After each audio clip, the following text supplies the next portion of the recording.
Hürmetli vatandaşlarım, haftalık leksiyemizle başlayımız. Leksiyede size gacır olsun. Amerika Koşmuş Ştatlar Devlet Mahkemesi'nin bayanatçısı 1. ayının 7. günü mundaq görsetdi. Cungo hükümetinin fırsatını çım tutup, Dalaylanmanın söhbet vekilleri bilen söhbet kuruşuğa yedekçilik kılımız. Bunundan burun, Tibetlerinin Memuriyet Merkezi'nin başlığı Lobsang Sangay Efendi kayti şerhilep, Dalaylanmanın alahide söhbet vekilleri bilen Cungo rəhbərlərinin söhbət qurub, Tibet meselesini hal qilishqa tirishçanlıq ko'rsatamiz deb ko'rsatgan. Amerika Qo'shma Shtatlar Davlat Mahkemesining bayonotchisi Pisaki xonim muxbirlarga mundaq fikr bayon qildi.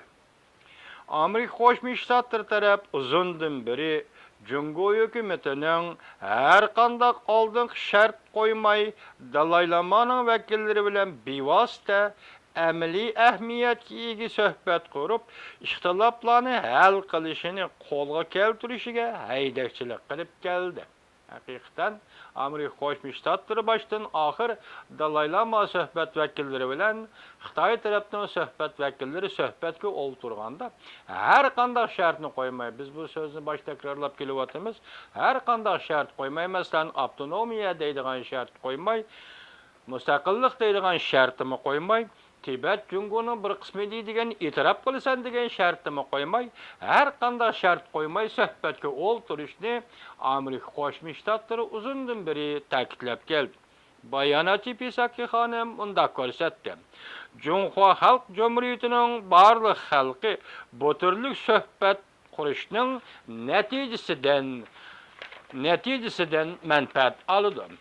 Amerika Qo'shma Shtatlari hukumati taraf Cungo hukumatining fursatini ching tutib, texmi ilgirlagan holda Dalaylama bilan uchrashishga chaqiriq qildi.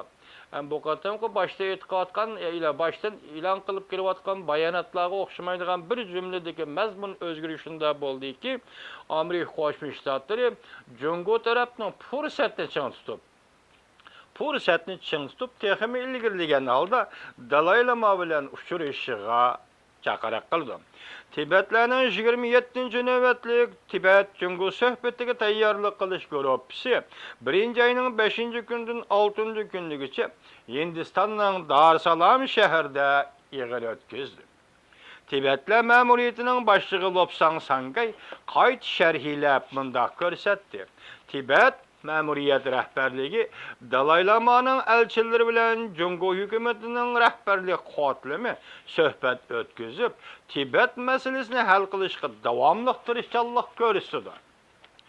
Tibet memuriyet rəhbərləri mundaq ko'rsatdi. Tinch yo'l bilan mesele hal qilish, o'tir yo'lda mengishda cho'ng turimiz. Söhbət Tibet meselesini hal qilishdan birdan bir yo'lidir. Tibet ma'muriyatining to'rbetida e'lon qilingan maqolada maxsus tayyorlik komiteti qurganligimiz Tibet masalasini hal qilish uchundir. Masalan, Hindistonda qurilgan suhbatga tayyorlik qilish komiteti burun bundaq gap o'tirg'i chiqmagan edi. Mushqatimda, demak, Hindistonning Dar Salam shahrida Tibetlarning lagerida, musofirlar lagerida bu qatam Xitoy bilan o'tkazilgan suhbatga Tibet tarafdan maxsus komitet tayinlagandan qaraganda bu meselede yeki vaziyetlik özgürlükten o'ttirg'i chiqayotganligini ko'rib olg'ili bo'ldi. Tibetlar bilan Cungoluklar her ikki taraf qabul qila oladigan siyosat va strategik fikrlarni o'ttirg'i qo'yish uchundir.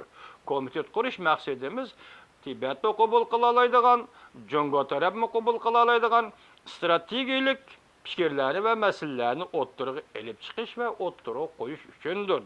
2015 yil 1. ayının 1. kuni enondan boshqa bir xabarga ko'rsak, Tayvan Kuomintangning bayrog'i Washingtonda Tevenox meydanida bayroq hadisiga chiqarildi. Bu dal Pisaki xonim Tibet to'g'risida bayonot e'lon qilayotgan vaqt to'g'ri kelyapti. Birinci ayının birinci günü Washington'da aynı vaxtki Kuomintang hükümetinin aynı vaxtki baş elçisiga ayırıp berilgen territoriya zimminida bu qatam Kuomintangning bayrağı çıkarıldı. Bayrak hadisıga çıkarıldı. Amerika Qo'shma Shtatlar bilan Tayvan Kuomintang hükümeti diplomatik münasebetni üzüp 36 yıl ötkendan keyin tunji qatim Washingtonda Twinox meydanida Kuomintang hükümetinin Washington turuşluq sobiq elçixonasining bayrak çıkarış meydanida demek Kuomintang bayrak çıkardı. Tekrarlaymiz. 36 yıldan keyin Tayvan ve Kuomintang Amerika Qo'shma Shtatlar diplomatik münasebetni üzüp 36 yıl ötkendan keyin tunji qatim Washington'da bayrak çıkardı. Bu murasimni Tayvan taraf nima deb ko'rsatdi? Tayvan taraf dedi ki tarixning katta paytlari deb atadi ve shundoq ko'rsatdi.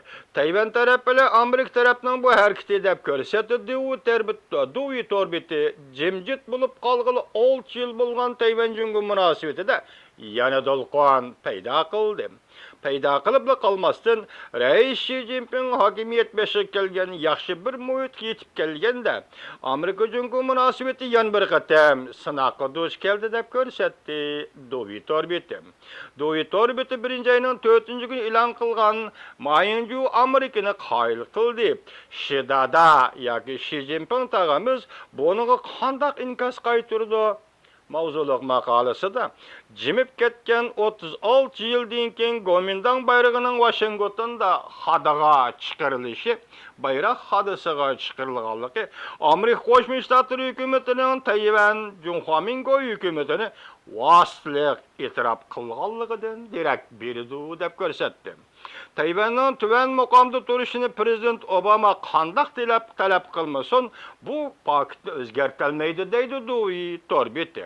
Amerikaning har bir qatam Tayvan ko'zlarini ko'tarib chiqishini Tayvan Jungo munosabatini g'arazli keskinlashtirish deb qaraldi deb ko'rsatdi Duvi torbiti. Birinci ayının 5. günü Jungo'nun bayonatçısı Huang Chunying xonim bayonot e'lon qilib, Jungo taraf Tayvan organlarının Amerikada bayroq chiqarish murosimi o'tkazganligi qat'iy qarshi turdi. Bu ish to'g'risida Amerika tarafga noroziligimizni bildirdik. Birinci ayının 7. günü yani şu Duvi torbiti Amerika Jungo her iki tarafning orqa o'ylisini qo'chishga boshladi. Çoğun devletler roburo tutuştu, mavzuluq maqola e'lon qilib, yangi yilning amdila birinchi haftasi o'tganda Amerika Jungo ikki davlat bir-birining orqa o'ylisida harakat qilib, navbatdagi dunyoning siyosiy vaziyatida ikki davlat roburo tutuştu deb ko'rsatdi. Bayroq chiqarish murosimi o'tkazish Jungoning bosog'isi qistab kelganlikdan derak berdi deb ko'rsatdi Duvi torbiti. Birinci ayının 5. gün Jungo Tashqi ishlar ministrligi yig'in chaqirib, Jungo Latin Amerikasi o'rtaq munbirini matbuotda quchirib maqtab bu murosimni o'tkazdi. Latin Amerikasi qit'asi izchil holda Amerikaning orqa o'ylisi deb qaralganlikdan Latin Amerikasining bu qatim Jungoning asosliq diplomatiya maydoniga aylanib qolishi, Jungo Latin Amerikasi munbirining qo'zg'atilishi, navbatda xalqaro tartib va vaziyatni qaytadan yasab chiqdi deb qaraldi. Birinci ayının 6. günü Jungo'nun Costa Rica'da ötülen stratejik hamkorlik munosabati o'rnatganligi, birinci ayının 7. günü Venezuela prezidenti bilan Jungo'nun Rais Xi Jinpingning nipit etish qadirish to'g'risida hamkorlik munosabati o'rnatganligi, bularning hammasini tahlilchilar tomonidan Latin Amerikasining hozirgi ahvoli bo'yicha Amerikaning orqa o'ylisini dal joyda qo'chish deb ko'rsatildi. Deb ko'rsatdi Duvi torbiti. Balki Duvi torbiti tahlil qilganda cho'ng davlatlar bir-birining orqa o'ylisida harakat qilishdan iborat oddiy masaladir. Ya balki bu ishlar murakkab siyosiy masala bo'lishi mumkin. Biroq shu narsa hammaga ayonki 2014-yilning yangi yili shundoq g'ayri-siyosiy alomatlar bilan boshlangan.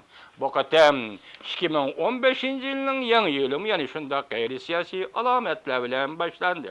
Yilning 5-ida nima bo'lsa og'ir shundoq bo'lamdi yoki boshqacha bo'lamdi? Bu tarafi bizga qarang. Şahsen menin qiziqadiganim ve köngül böldiğinim Amerikanın burjungu siyaseti kaçan özgördü degan meseledir. Bu meseleni men o'ttirib qo'yayotganim yo'q. Ötken yılı 2014'ün 8. ayının 23. günü Tayvan'da okuvchilar namayişinin rahbari hesaplangan kişiler Washington'a kelip, şu vaqtda Amerika Kongresi ve Amerika siyasiyollarining oldida Amerikanın burjungu siyosatini o'zgartirishini talab qilgan edi.